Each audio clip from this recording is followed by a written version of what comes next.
Makabansa, Grade 1. Quarter 3, Week 5. Ang paksa ng ating aralin sa araw na ito ay iba pang mga tao na bumubuo sa paaralan at ang mga tungkulin ng mga ito. Day 1 hanggang Day 2, matatag curriculum. Hello kids, it's me, Teacher Frel. Don't forget to subscribe, like, and share, and hit the notification bell for the latest video.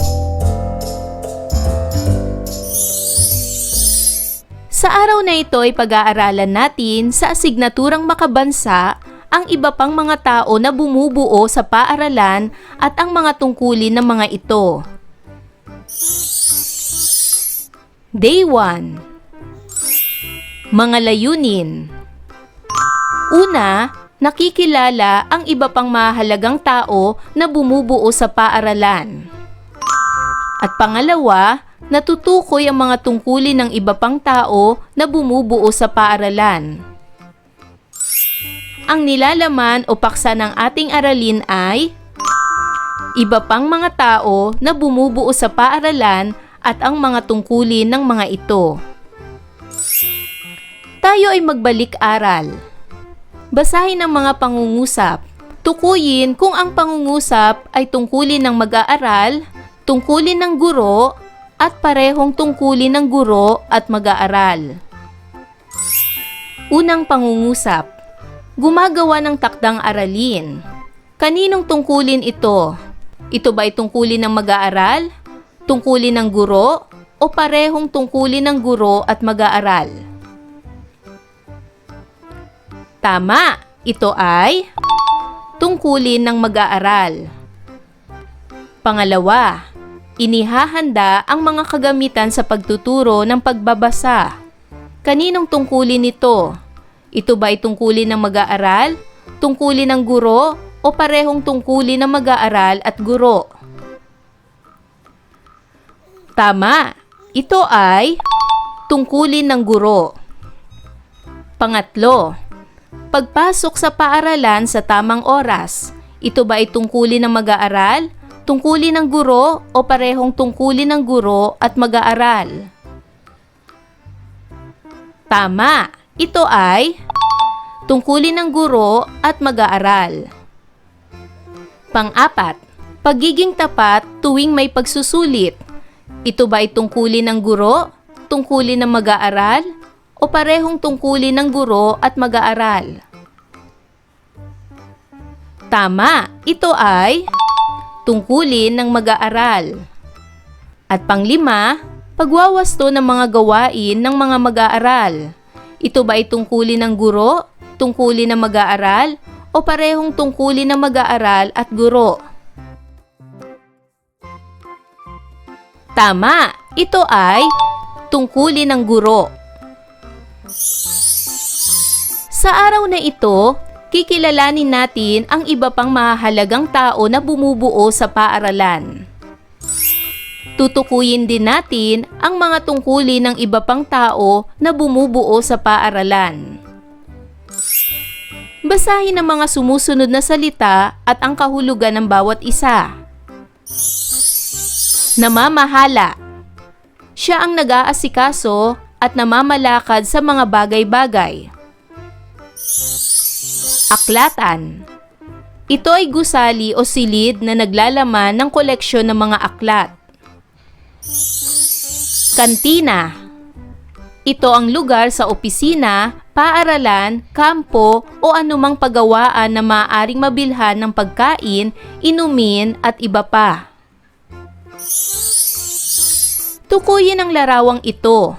Sino ang mga taong matatagpuan dito?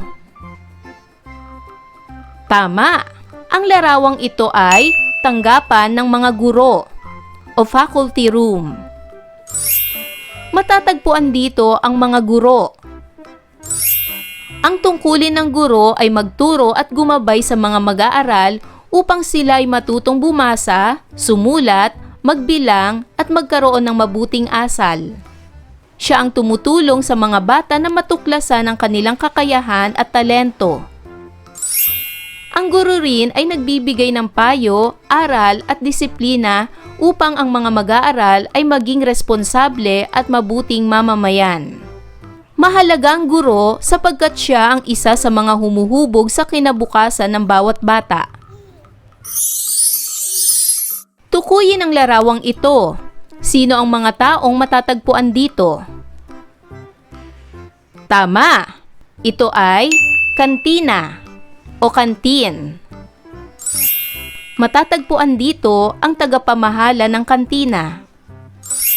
Ang tungkulin ng tagapamahala ng kantina ay maghanda at magbenta ng masustansyang pagkain at inumin sa mga mag-aaral at guro sa paaralan.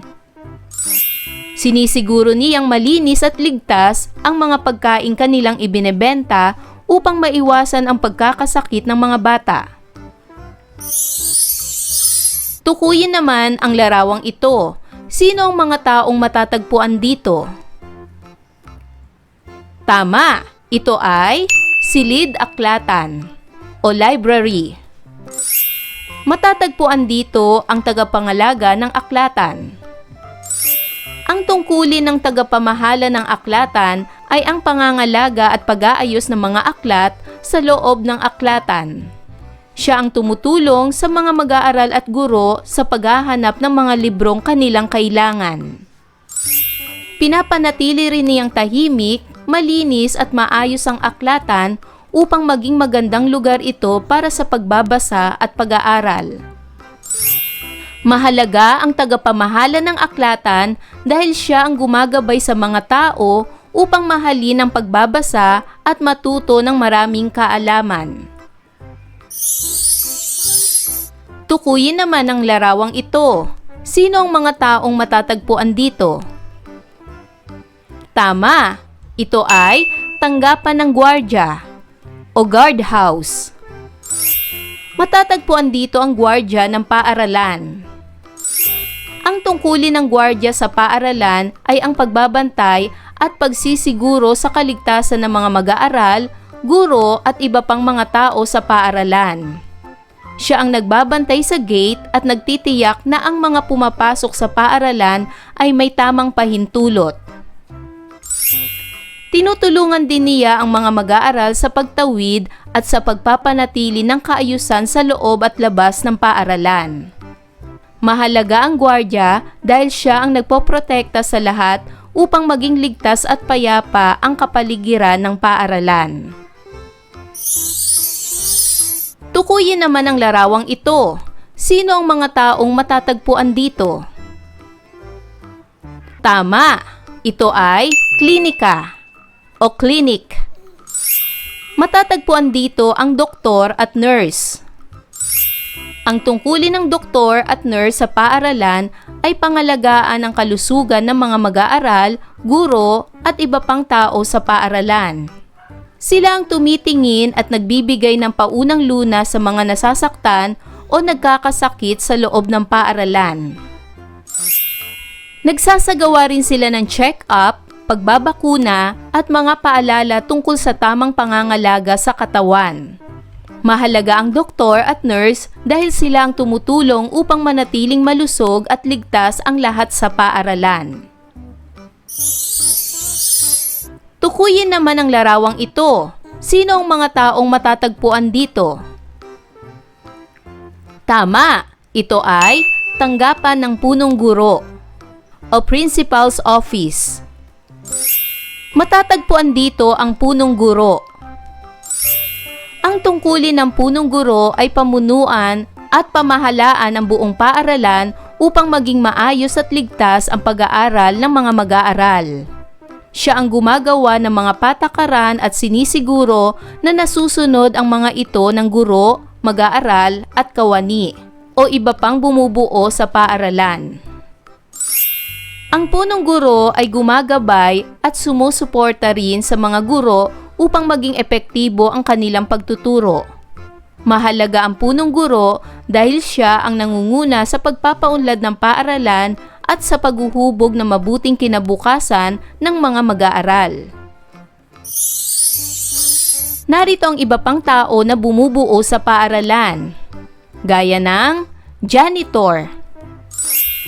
Ang tungkulin ng janitor sa paaralan ay panatilihing malinis, maayos at ligtas ang buong paaralan. Siya ang naglilinis ng mga silid-aralan, banyo, koridor at iba pang bahagi ng paaralan. Tinitiyak din niya na maayos ang mga gamit at kagamitan upang magamit ng mga mag-aaral at guro ng maayos.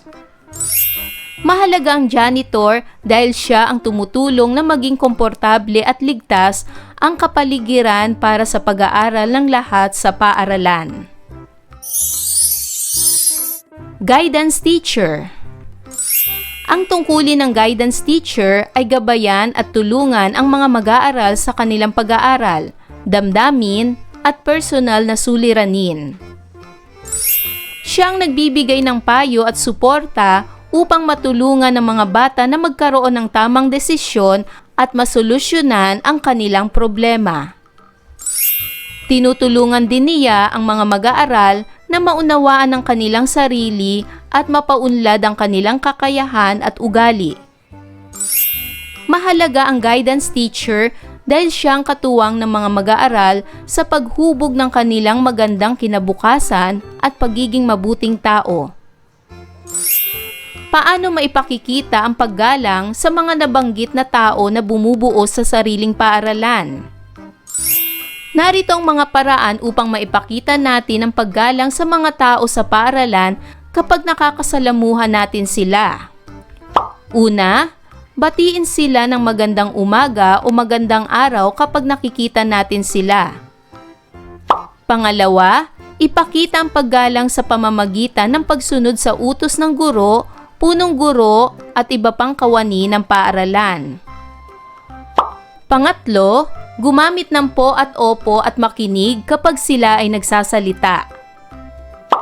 Pang-apat, igalang ang mga tagubilin ng guro, guidance teacher, nurse at iba pa, lalo na kung ito ay para sa ating kaligtasan at kabutihan.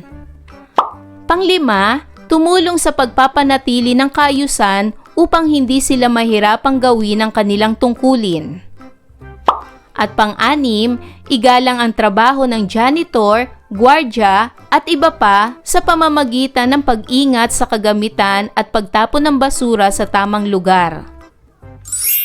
Sa ganitong mga paraan, napapakita natin ang paggalang at pasasalamat sa lahat ng taong tumutulong upang maging ligtas, malinis at maayos ang ating paaralan. Day 2. Mga layunin. Una, nakakapagtanong sa mga panauhin tungkol sa kanilang mga tungkulin sa sariling paaralan.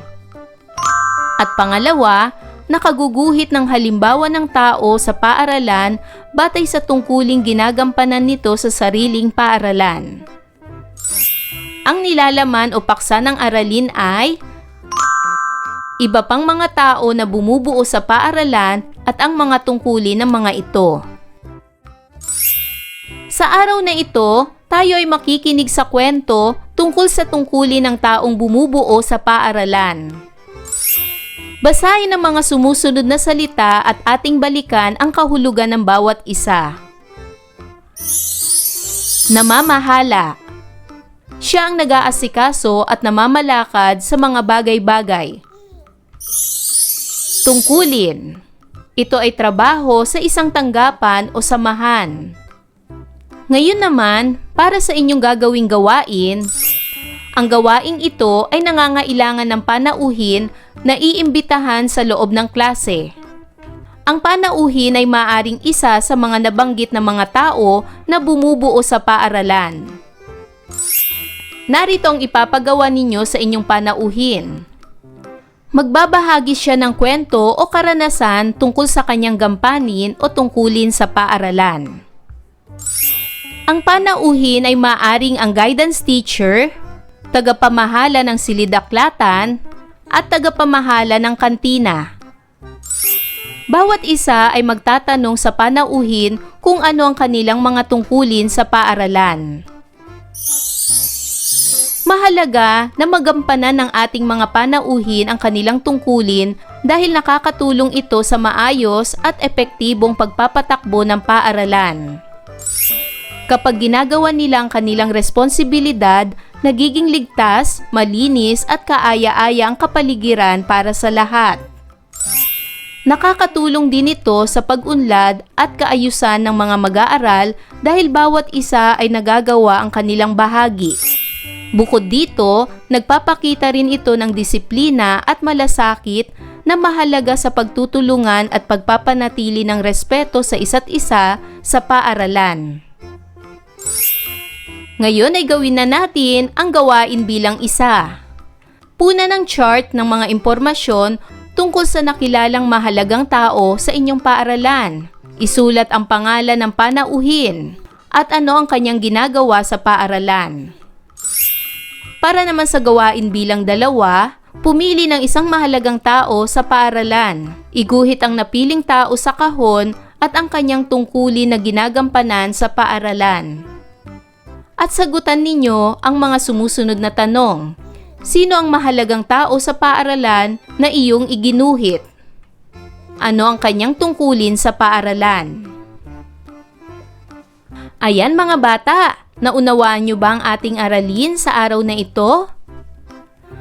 Kung ganon, magaling! Mga bata, sana'y marami kayo natutunan sa ating aralin. Hanggang sa susunod na video lesson, paalam! Thanks for watching!